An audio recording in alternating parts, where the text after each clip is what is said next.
Perkenalkan, nama saya Kartika Rezeki Halawa, NPM 22210036. Saya salah seorang mahasiswi dari Universitas Timur, program studi S1 Ilmu Administrasi Negara, Fakultas Ilmu Sosial dan Ilmu Politik. Jadi di sini saya ingin mereview satu buku. Nah, buku ini berjudul Komunikasi Pembangunan Pendekatan Terpadu. Buku ini ditulis oleh Sobat Digital, cetakan ketiga tahun 2012 yang diterbitkan oleh Simbiosa Pratama Media, terdiri dari 7 bab dengan jumlah halaman 208. Oke, sekian perkenalannya dan sekarang kita masuk ke pembahasan. Oke, sekarang kita masuk pada pembahasan yang pertama, yaitu landasan konseptual komunikasi pembangunan. Ini munculnya konsep atau ilmu komunikasi pembangunan bukanlah suatu kebetulan, melainkan melalui serangkaian tahapan dan kajian mendalam, baik itu secara teoritis maupun praktik. Kalau secara teoritis, konsep ini lahir dari hasil sintesis, koreksi, dan transformasi secara ilmiah dan juga alamiah. Nah, kalau sedangkan dari secara praktik sendiri, konsep ini adalah tuntutan dan respon dari pencarian model pembangunan yang menginginkan perubahan dalam suatu masyarakat atau negara. Secara konseptual, pembangunan bersumber dari dua teori besar yang saling menopang, yakni teori komunikasi dan teori pembangunan.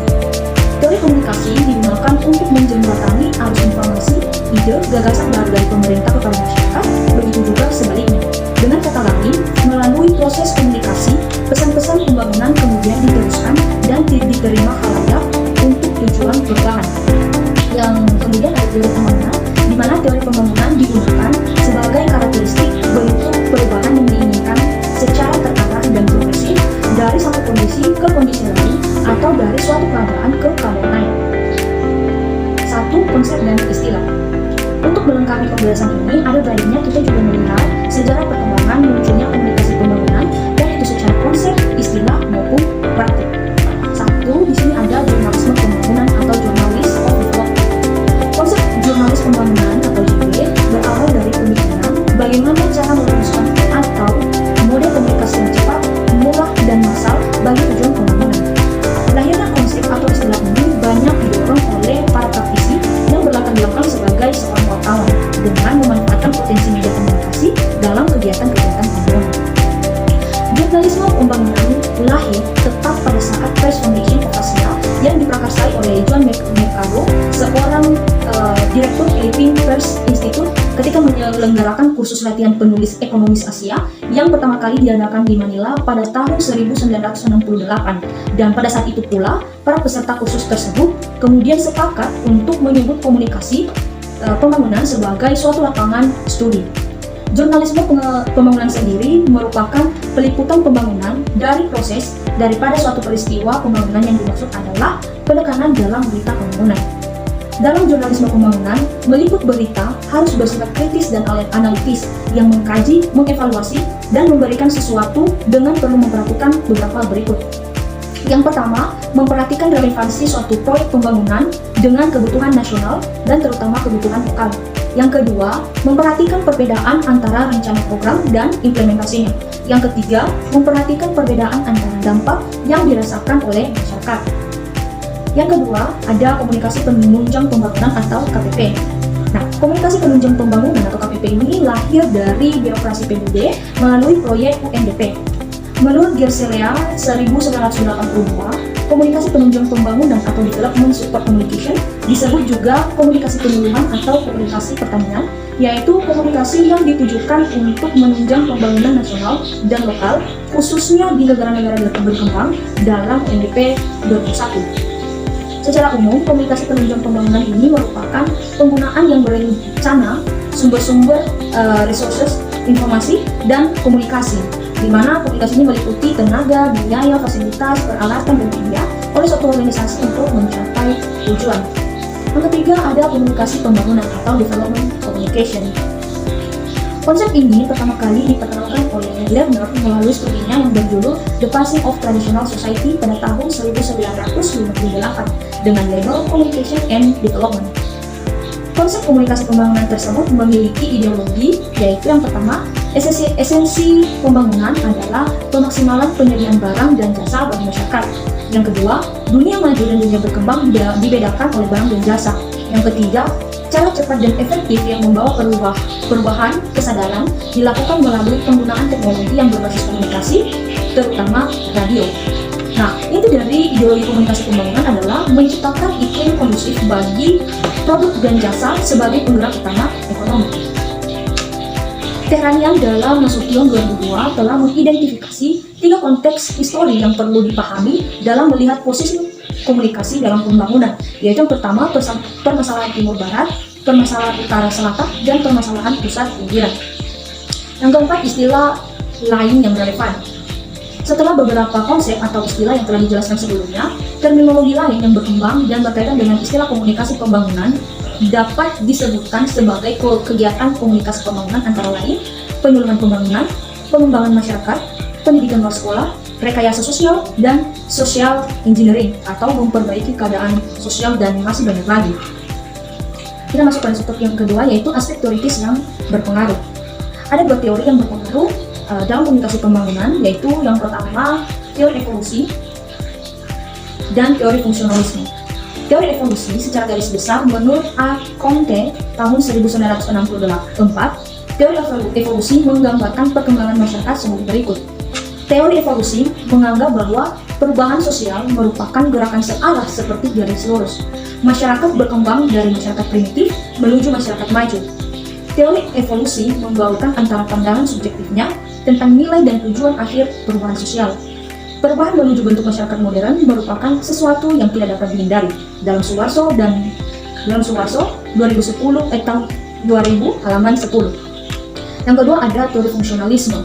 Menurut asumsi teori ini, masyarakat atau manusia tak ada ubahnya seperti suatu sistem yang ada dalam organ tubuh manusia, bahwa fungsi yang satu akan mempengaruhi fungsi lainnya. Sebaliknya, disfungsi pada suatu sistem menggambarkan disfungsi pada sistem yang lain. Analogi dengan tubuh manusia mengakibatkan Parson merumuskan konsep keseimbangan dinamis statis, di mana jika satu bagian tubuh manusia berubah, bagian lain akan mengikutinya. Perubahan yang terjadi pada satu lembaga akan berakibat pada perubahan di lembaga lain untuk mencapai keseimbangan baru. Demikian pula halnya dengan masyarakat yang memiliki fungsi sosial dan mengalami perubahan secara teratur. Dengan demikian, masyarakat bukan sesuatu yang statis, melainkan dinamis, sekalipun perubahan itu amat teratur dan selalu menuju pada keseimbangan baru. Oke, sekarang kita masuk pada pembahasan kedua, di mana pembahasan kedua ini kita akan membahas tentang dimensi teoritis komunikasi dan perubahan dalam pembangunan. Komunikasi memegang peran penting dalam kehidupan kita, sehingga tanpa komunikasi itu kita tidak bisa berbuat apa-apa. Kita bisa saling mengenal, berinteraksi dengan orang lain, dan lingkungan sosial di sekitar kita, itu karena adanya komunikasi. Berbagai aspek yang menyangkut komunikasi seperti bentuk, jenis, fungsi, metode, teknik, dan tujuan selalu menjadi pertimbangan penting dalam melakukan lobbying. Sebaliknya, terlepas dari itu semua, potensi komunikasi sebenarnya bisa menimbulkan kegagalan ketika kita salah dalam penafsiran atau adanya penafsiran yang keliru yang menimbulkan salah paham baik di dalam diri kita, begitu juga dengan orang lain. Bagian A, definisi komunikasi. Di sini ada beberapa ahli yang memberikan definisi tentang komunikasi, yakni yang pertama ada Hofland, Janis, dan Kelley, memberikan pengertian komunikasi, yakni komunikasi adalah proses di mana individu mengirim stimulus, biasanya dalam bentuk verbal, untuk mengubah tingkah laku orang lain. Yang kedua ada Everett M. Rogers, di mana dia berpendapat bahwa komunikasi adalah proses di mana suatu ide dialihkan dari sumber kepada satu penerima atau lebih dengan maksud untuk mengubah tingkah laku mereka. Yang ketiga ada Stewart L. Tubbs dan Sylvia Moss, di mana mereka berpendapat bahwa komunikasi adalah proses pembentukan makna di antara dua orang atau lebih. Nah, berdasarkan beberapa pengertian di atas, maka kita dapat menarik kesimpulan bahwa yang pertama, komunikasi memerlukan proses simbolik dan pemaknaan pesan. Yang kedua, komunikasi mengiring melalui isi pesan dapat mempengaruhi, mengubah, dan membentuk konsepsi makna seseorang. Yang ketiga, komunikasi mempunyai potensi terhadap perubahan dalam diri individu, kelompok, dan masyarakat secara langsung maupun tidak. Yang keempat, perubahan yang terjadi akibat komunikasi sangat ditentukan oleh konstruksi makna dan pengertian yang dimiliki. Bagian B, fungsi komunikasi.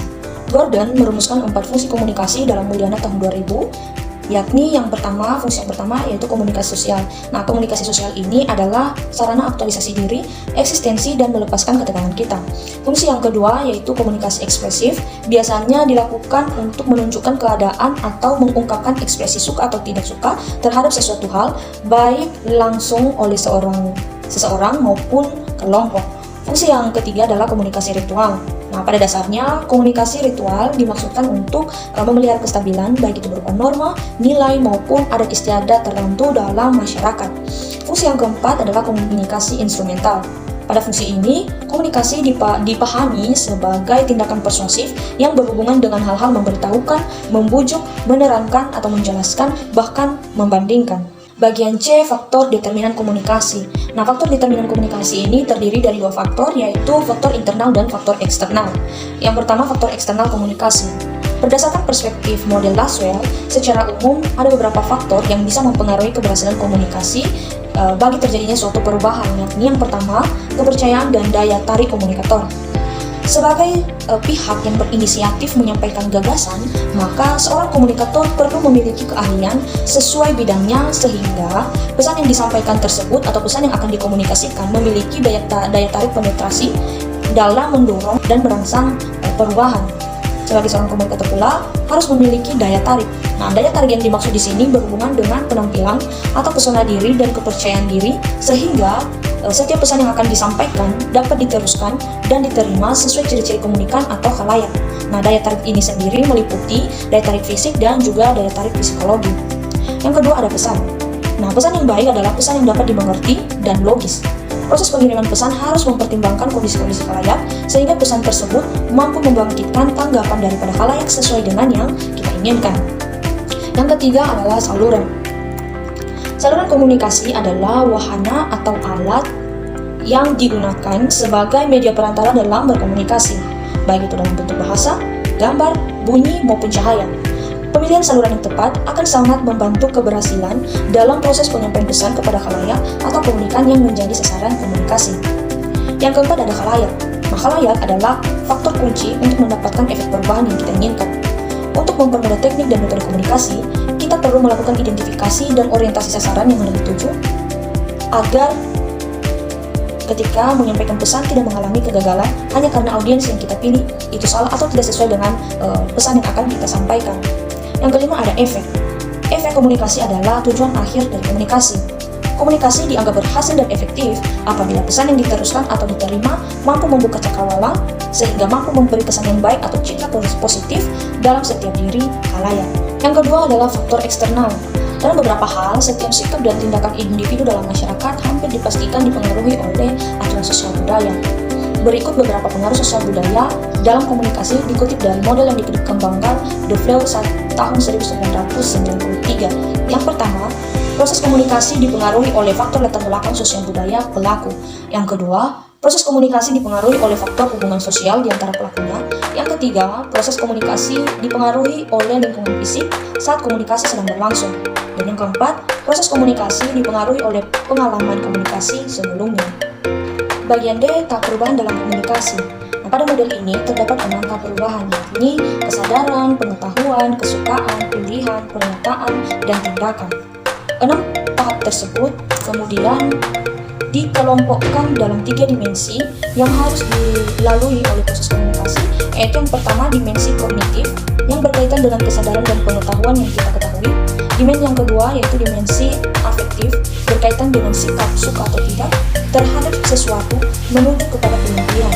Yang ketiga adalah dimensi kognitif berkaitan dengan keadaan di mana kita berada pada penentuan pengambilan keputusan atau tingkah laku kita terhadap sesuatu. Bagian E, teori persuasi komunikasi. Nah, yang pertama ada teori komunikasi antar pribadi. Definisi komunikasi antar pribadi menurut Joseph A. DeVito dalam bukunya The Interpersonal Communication adalah proses pengiriman dan kedalaman pesan-pesan antar dua orang atau sekelompok kecil orang dengan beberapa efek dan umpan balik. Aplikasi daripada teori ini dapat diterapkan pada tingkat praktisi, yakni membantu mempermudah proses perubahan individu dan masyarakat secara umum. Ada beberapa teori yang berkaitan dengan komunikasi, teori komunikasi antar pribadi, yakni yang pertama ada teori disonansi kognitif. di mana teori ini banyak berhubungan dengan sikap, perubahan sikap, dan persuasi. Yang kedua ada teori pertukaran pesan. Nah, teori ini memandang hubungan interpersonal sebagai suatu transaksi dagang atau transaksi jual beli. Yang kedua ada teori-teori komunikasi kelompok. Kelompok adalah sekumpulan orang yang berinteraksi yang mempunyai tujuan bersama. Pengertian kelompok dapat ditinjau dari pendekatan komunikasi yang dapat dilihat dari definisi Robert A. Bales dalam bukunya Interaction Process Analysis, yakni sejumlah orang yang terlibat dalam interaksi satu sama lain dalam satu pertemuan yang bersifat tatap muka face to face, di mana setiap anggota mendapat kesan atau penglihatan antara satu sama lain yang cukup kentara, sehingga pada saat timbulnya pertanyaan maupun sesudahnya, dia dapat memberikan tanggapan kepada masing-masing sebagai perorangan. Ada beberapa teori yang mempunyai relevansi bagi perkembangan komunitas kelompok, yakni ada teori keseimbangan dari Heidel, teori ABX Newcomb. Yang ketiga ada teori perbandingan asosial Festinger. Yang keempat teori siometris dan Moreno. Kemudian yang kelima ada teori analisis proses interaksi dari Bales. Yang ketiga teori komunikasi massa. Nah, teori komunikasi massa atau massa communication adalah komunikasi yang berlangsung dengan menggunakan media massa yang dikelola secara melembaga yang ditujukan untuk sejumlah besar orang tak terbatas atau anonim dan heterogen. Nah, ada beberapa teori yang berkaitan dengan teori komunikasi massa, yaitu ada teori kategori sosial, ada teori pembelajaran sosial, dan yang ketiga ada teori dependensi media, dan yang keempat ada teori difusi inovasi. Pembahasan ketiga, pembangunan, paradigma, permasalahan, dan solusinya. Bagian A, definisi pembangunan. Berikut ini beberapa pendapat para ahli mengenai teori pembangunan. Di antaranya ada Sears tahun 1977 yang mendefinisikan pembangunan sebagai suatu teknis yang berarti membangkitkan masyarakat di negara yang sedang berkembang dari kemiskinan, tingkat menekuni rendah, pengangguran, dan ketidakadilan sosial. Kemudian ada Rogers tahun 1983 yang mendefinisikan pembangunan sebagai suatu proses perubahan dengan partisipatori yang luas dalam suatu masyarakat untuk kemajuan sosial dan material bagi mayoritas rakyat melalui kontrol yang lebih besar yang mereka peroleh terhadap lingkungan mereka. Yang ketiga ada Born tahun 2001 yang mengatakan bahwa pembangunan adalah proses perubahan yang bersifat multidimensi menuju kondisi yang semakin mewujudkan hubungan serasi antara kebutuhan dan sumber daya melalui pengembangan kapasitas masyarakat untuk melakukan proses pembangunan. Bagian B, teori awal pembangunan. Ada beberapa teori yang menjadi dasar lahirnya teori pembangunan, yakni yang pertama ada teori modernisasi. Teori modernisasi dikenal sebagai suatu gerakan ilmuwan antardisiplin ilmu yang berfokus pada kajian perubahan sosial. Menurut Edward F. Bokota dan Ray Bokota, ciri masyarakat modern ditandai dengan kecenderungan mereka menganggap teori modernisasi sebagai salah satu perspektif sosiologis yang berorientasi pada pembangunan dan keterbelakangan. Menurut Yudhistira 2003, perhatian utama teori ini yaitu pada cara masyarakat dulu dan masyarakat sekarang yang telah modern kemudian didistribusikan melalui proses pertumbuhan ekonomi dan perubahan sosial, politik, dan struktur budaya. Teori yang kedua yaitu teori ketergantungan. Dasar asumsi teori ini menganggap ketergantungan sebagai gejala yang sangat umum ditemui di negara-negara dunia ketiga yang disebabkan oleh faktor eksternal sebagai masalah ekonomi dan polarisasi regional ekonomi global, dan kondisi ketergantungan adalah anti pembangunan atau tak akan pernah melahirkan pembangunan. Lebih jauh, Santos 1970 menyatakan bahwa ada 3 bentuk ketergantungan, yaitu ketergantungan kolonial, ketergantungan industri keuangan, dan ketergantungan teknologi industri. Yang ketiga, ada teori sistem dunia. Teori sistem dunia adalah aliran pemikiran yang lahir paling akhir yang menawarkan orientasi penafsiran baru terhadap berbagai peristiwa penting pada tahun 1970-an, misalkan industrialisasi Asia Timur, krisis negara sosialis, dan hadirnya gelombang baru kolonialisme. Lahirnya teori ini dipengaruhi oleh dependensi dan ajaran analis Prancis. Teori sistem dunia menekan akan pentingnya analisis totalitas berjangka panjang. Berdasarkan pandangan ketiga teori tersebut, kita dapat menggambarkan ciri-ciri dari teori pembangunan, yakni yang pertama, pendekatan positif instrumental terutama menggunakan indikator kuantitatif. Yang kedua, perspektif formal, di mana pembangunan dirumuskan secara universal yang dapat dikombinasikan dengan model permalan. Yang ketiga, budaya yang kebarat-baratan. Yang keempat, berpaham endogeneus dan exogeneus. Yang kelima, perspektif deterministik, ekonomi, teknologis, dan budaya massa. Bagian C, kritik paradigma awal. Rogers 1986 berkesimpulan bahwa paradigma dominan pembangunan pada negara yang sedang berkembang hanya memusatkan perhatian pada batasan pengembangan di dalam satu titik pusat tanpa memperhatikan individu secara psikologis, sifat tradisional, budaya, motivasi, dan prestasi mereka. Menurut Fakih 2003, dewasa ini, pembangunan sebagai salah satu paradigma dan teori perubahan sosial berada pada masa krisis dan mengalami kegagalan penerapan di berbagai negara dunia ketiga. Kegagalan model pembangunan di negara dunia ketiga juga terjadi di negara-negara yang dianggap paling sukses dan yang paling banyak dijadikan contoh pembangunan oleh negara-negara penganut pembangunan lainnya. Dari beberapa alasan yang telah dijelaskan sebelumnya, dapat ditarik kesimpulan bahwa yang menjadi kegagalan atau penyebab kegagalan paradigma awal, yakni yang pertama, konsep pembangunan dimaknai hanya sebatas ideologi tunggal yang bersifat universal. Yang kedua, pendekatan pembangunan yang digunakan adalah pendekatan teori ekonomi politik. Yang ketiga, terjadinya penyimpangan peristilahan konsep pembangunan yang digunakan. Yang keempat, praktik pembangunan yang dilakukan belum bagi pihak kepada rakyat. Dan yang terakhir, agenda pembangunan lebih bernuansa pendekatan proyek ketimbang pendekatan program. Hal tersebut kemudian mengakibatkan pengangguran, ketidakadilan pendapatan, dan kemiskinan. Bagian D, paradigma baru pembangunan. Pada pembahasan ini, konsep pembangunan modern partisipatif yaitu paradigma baru dalam konsep pembangunan di mana pandangan ini melibatkan peran serta masyarakat sipil yang dapat beradaptasi dengan lingkungan sosial, budaya, ekonomi, dan politik. Sebagai model yang berorientasi pada pemberdayaan masyarakat, seluruh upaya pembangunan diarahkan pada usaha persuasi, edukasi, dan konseling untuk menggali potensi diri dan lingkungan komunitasnya. Bagian E, model pembangunan yang relevan. Chad Rothman dalam Soeharto 2005 menyusun dan merumuskan 3 model pembangunan yang relevan dalam praktik pembangunan pada masyarakat, yakni yang pertama, model pengembangan lokal. Model ini berasumsi bahwa perubahan dalam masyarakat dapat dilakukan dengan partisipasi aktif masyarakat lokal, mulai dari pengembangan potensi dan aset-aset lokal atau nilai sosial budaya. Model ini berupaya untuk menemukan motivasi, perencanaan, dan tindakan tepat dari partisipasi aktif warga setempat dalam mencapai tujuan pembangunan. Model ini sebagai upaya pemecahan dan pengembangan partisipasi pada tingkat bawah dan solusi untuk menghindari distorsi, kepentingan, atau hilangnya identitas lokal. Hal ini ditempuh melalui diskusi, musyawarah, komunikasi, dan lokakarya yang melibatkan kelembagaan organisasi dalam masyarakat dengan prinsip swadaya atau kerjasama yang bertujuan membuka orientasi pengetahuan, keterampilan, dan ilmu lainnya. Pembahasan keempat yaitu komunikasi pembangunan. Bagian A, pengertian komunikasi pembangunan. Di sini ada beberapa pendapat ahli tentang apa itu komunikasi pembangunan. Yang pertama ada Peterson tahun 2000. Dia mengatakan komunikasi pembangunan sebagai suatu usaha yang terorganisir untuk menggunakan proses komunikasi dan media dalam meningkatkan taraf sosial dan ekonomi yang secara umum berlangsung dalam negara yang sedang berkembang. Yang kedua ada Queval 1973. Dia melihat komunikasi dalam pembangunan sebagai suatu tindakan yang bersifat pragmatis, sehingga dia merumuskan komunikasi pembangunan sebagai komunikasi yang dilakukan untuk melaksanakan rencana pembangunan suatu negara.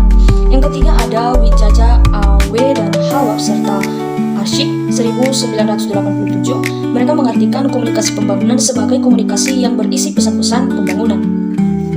Berdasarkan pandangan beberapa ahli di atas, maka secara konseptual, komunikasi pembangunan ini dapat diartikan dalam 2 perspektif, yakni dalam arti luas dan dalam arti sempit.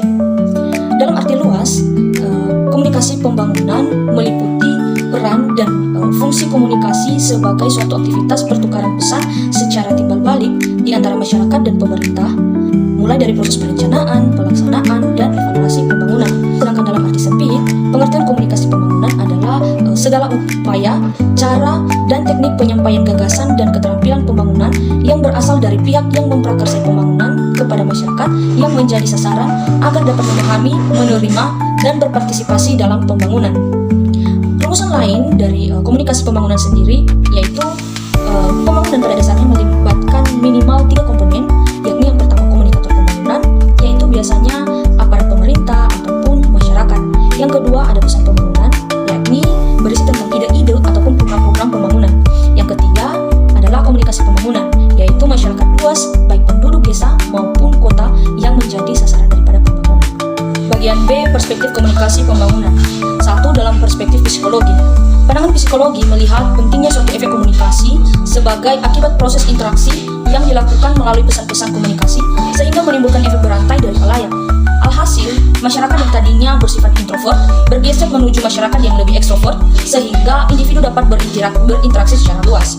Nah, ketika proses ini berjalan dan berlangsung secara normatif, pada tingkat praktis akan memunculkan bentuk hubungan yang baru yang memerlukan norma-norma sebagai konsensus bersama sehingga pembangunan dapat berlangsung. Oleh sebab itu, untuk menuju ke arah itu diperlukan seperangkat instrumen yang mampu menjangkau masyarakat yang lebih luas. Yang kedua, dalam perspektif ilmu komunikasi, kehadiran komunikasi pembangunan dipandang sebagai suatu perwujudan respon dari kalangan disiplin ilmu komunikasi untuk menjawab tantangan dan tuntutan pembangunan.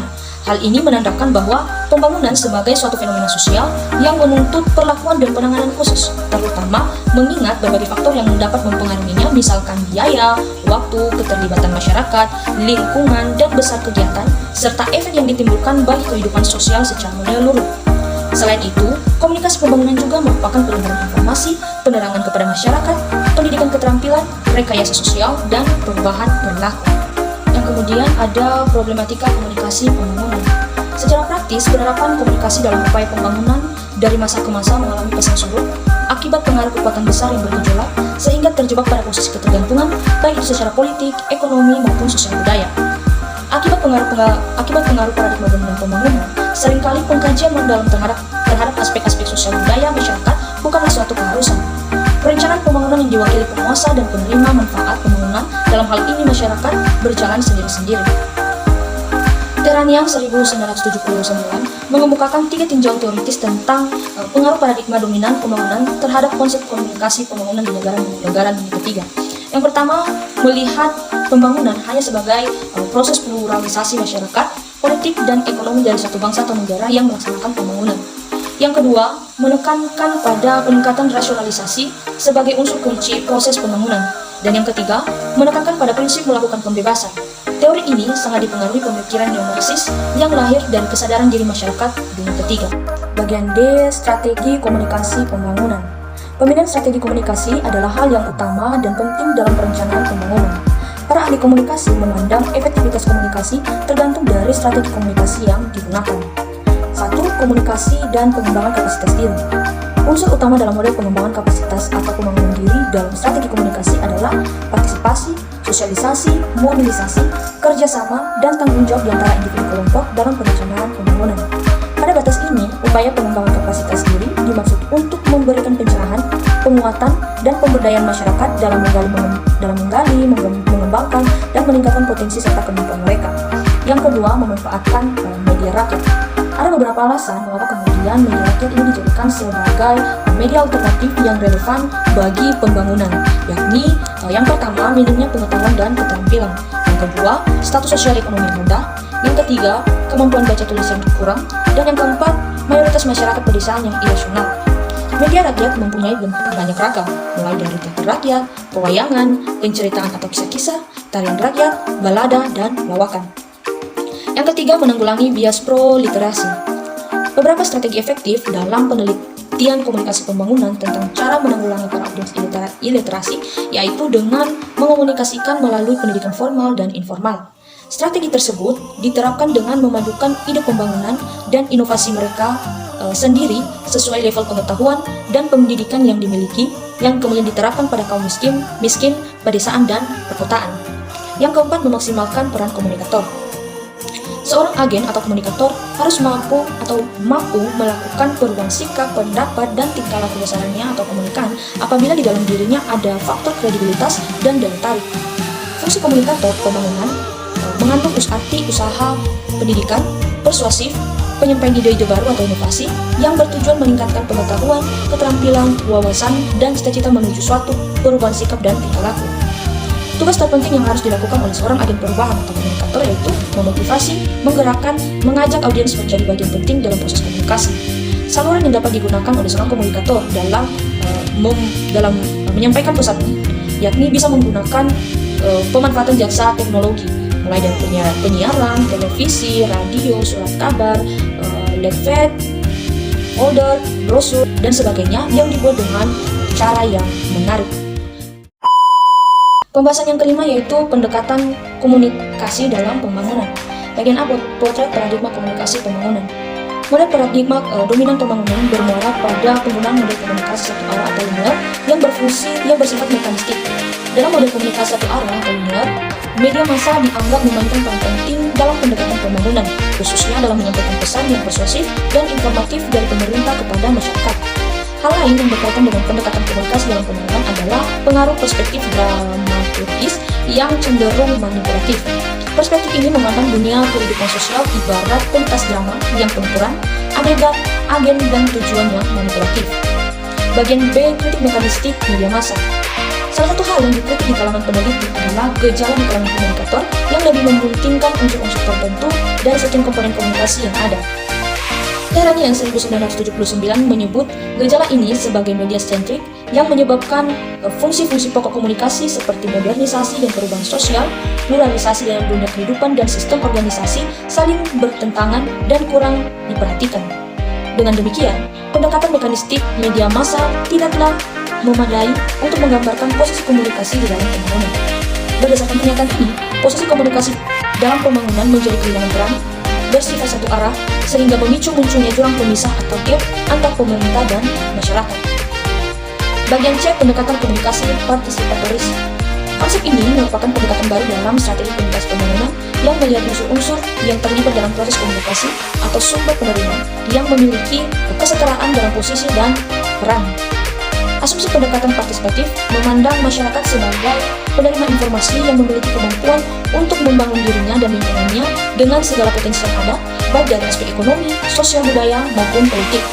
Pendekatan partisipatoris yang bertumpu pada model konvergen berarti berusaha menuju pengertian yang bersifat timbal balik di antara partisipan komunikasi dalam perhatian, pengertian, dan kebutuhan. Selain itu, pendekatan partisipatoris memfokuskan pada pengalian dan pemanfaatan potensi media lokal sebagai alternatif penggunaan media komunikasi modern bagi tumbuhnya partisipasi warga masyarakat setempat. Posisi dan kekuatan media lokal ini dianggap mampu membawa pesan-pesan yang relevan melalui arus informasi secara horizontal di antara masyarakat dan atau pemerintah. Keenam, implikasi teknologi komunikasi dalam pembangunan. A. Teknologi dan dampaknya bagi pembangunan. Secara teoritis, menurut Parker dan Dan 1972, teknologi komunikasi dan informasi mempunyai dampak positif yang dapat digunakan untuk kebutuhan orang banyak dalam masyarakat. Adapun dampak positifnya yaitu potensi tunggal paling besar dari penggunaan informasi adalah kesempatan untuk mengurangi biaya unit pendidikan sampai titik di mana masyarakat dapat memberikan akses yang sama dan terbuka bagi kesempatan belajar untuk semua anggota masyarakat sepanjang hidup mereka. Akan tetapi, ada juga beberapa dampak negatif yang ditimbulkan daripada globalisasi, yaitu yang pertama, munculnya mitos perkampungan global, yang kedua, adanya kendali oleh pasar transnasional terhadap pasar lokal, yang ketiga, semakin munculnya gap, yang keempat, meningkatnya jumlah pengangguran, yang kelima, kesenjangan informasi, dan yang keenam, overload of information. Bagian B, beberapa hal yang perlu diperhatikan. Sampai saat ini, Indonesia masih termasuk salah satu negara yang sedang berkembang, di mana sebagian besar penduduknya berada di pedesaan dan sekitar 50% penduduknya hidup dari hasil pertanian. Oleh sebab itu, strategi komunikasi pembangunan masih dipusatkan pada daerah pedesaan. Berdasarkan hal tersebut, diperlukan pemikiran lebih lanjut mengenai pengembangan usaha-usaha komunikasi yang ada untuk menghadapi serbuan kemajuan teknologi komunikasi dan perubahan yang semakin cepat. Pembahasan yang ketujuh, implementasi komunikasi pembangunan. Bagian A, komunikasi pembangunan dan perencanaan komunikasi. Perencanaan komunikasi dimaksud berkaitan dengan strategi-strategi yang terpilih, sumber, pembuatan pesan, penyebaran, penerimaan, umpan balik terhadap pesan-pesan, ataupun penerimaan pesan. Sehingga, suatu perencanaan komunikasi selalu dikonsentrasikan pada pendayagunaan unsur-unsur tersebut sebagai pendekatan komunikasi partisipatoris antara pemerintah, agen perubahan, dan masyarakat. 1. Tahap perencanaan komunikasi. Adapun beberapa tahap dalam perencanaan komunikasi yaitu 1. Pemilihan komunikan, yang kedua, penyusunan pesan, 3. Penemuan saluran atau media yang tepat untuk menyampaikan pesan, yang keempat, frekuensi harus sesuai dengan intensitas yang diharapkan, yang kelima, waktu dan tempat penemuan cara yang terbaik dalam waktu serta lokasi yang tepat dalam Astrid S. Santoso 1993. Adapun beberapa prinsip perencanaan yakni 1. Prinsip keselarasan, yang kedua prinsip kesesuaian dengan kebutuhan, yang ketiga prinsip pelaksanaan, dan yang keempat prinsip keberhasilan. 2. Ciri-ciri perencanaan pembangunan. Ciri perencanaan pembangunan menurut Jokroa Mi Jojo 1996 adalah sebagai berikut. Satu, usaha yang dicerminkan dalam rencana mencapai perkembangan sosial ekonomi yang tetap. Yang kedua, usaha yang dicerminkan dalam rencana meningkatkan pendapatan per kapita. Yang ketiga, usaha yang dicerminkan dalam rencana mengadakan perubahan struktur ekonomi yang mendorong peningkatan struktur ekonomi agar menuju struktur industri. Yang keempat, usaha yang dicerminkan dalam rencana mengadakan perluasan kesempatan kerja. Yang kelima, usaha yang direncanakan dalam rencana mengadakan pemerataan pembangunan yang meliputi pemerataan pendapatan dan pemerataan dan pembangunan antar daerah. Yang kemudian, usaha yang dicerminkan dalam rencana mengadakan pembinaan lembaga ekonomi masyarakat yang lebih menunjang kegiatan pembangunan. Yang kemudian, usaha yang dicerminkan dalam rencana membangun secara bertahap dengan berdasarkan kemampuan sendiri atau nasional. Yang terakhir, usaha yang dicerminkan dalam rencana menjaga stabilitas ekonomi serta terjadi terus-menerus. Yang ketiga, unsur pokok. Secara umum, unsur pokok yang termaksud dalam perencanaan pembangunan adalah: 1. Adanya kebijaksanaan dasar atau strategi dasar perencanaan pembangunan. Yang kedua, adanya kerangka rencana yang menunjukkan hubungan variabel-variabel pembangunan dan implikasinya. Yang ketiga, adanya perkiraan sumber-sumber pembangunan terutama pembiayaan. Yang keempat, adanya kebijaksanaan yang konsisten dan serasi, misalkan kebijakan fiskal, moneter, anggaran, harga, sektoral, dan pembangunan daerah. Yang kemudian adanya program investasi yang dilakukan secara sektoral, misalkan pertanian, industri, pendidikan, kesehatan, dan lain-lain. Yang terakhir, adanya administrasi pembangunan yang mendukung. Bagian B, sasaran perubahan berorientasi kepada khalayak.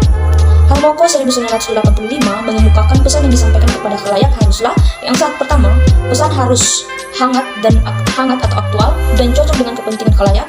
Yang kedua, pesannya harus menggugah hati khalayak sehingga gagasan dan perasaan yang disampaikan oleh si pembawa pesan sudah seperti milik si penerima pesan sendiri.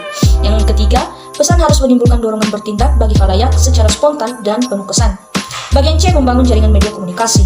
Beberapa prinsip umum mengenai potensi saluran atau media komunikasi dewasa ini yakni: yang pertama, media penyiaran; yang kedua, media cetak; yang ketiga, media rakyat; dan yang keempat, komunikasi antar pribadi.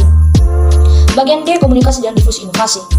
Rogers dan Schoemaker 1987 telah mengelompokkan masyarakat berdasarkan penerimaan terhadap inovasi, yakni: yang pertama, inovator, yaitu mereka yang pada dasarnya sudah menyenangi hal-hal baru dan sering melakukan percobaan. Yang kedua, penerima dini, yaitu orang-orang yang berpengaruh di sekelilingnya dan merupakan orang yang lebih maju dibandingkan dengan orang-orang di sekitarnya. Yang ketiga, mayoritas dini, yaitu orang-orang yang lebih menerima suatu inovasi selangkah lebih dahulu dari orang di sekitarnya.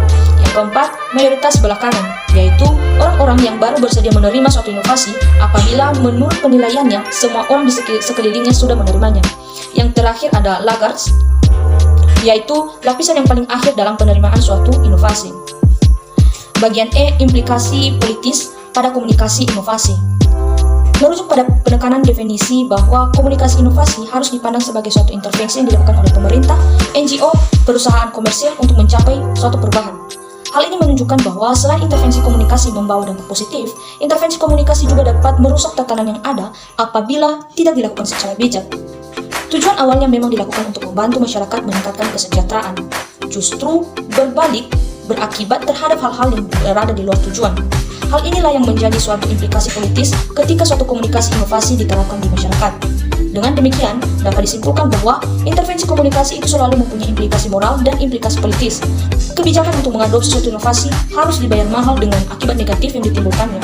Bahkan secara tidak langsung, pengambilan keputusan dan kebijakan terhadap inovasi juga akan rugi yang berimbas pada runtuhnya moral dan etika politik.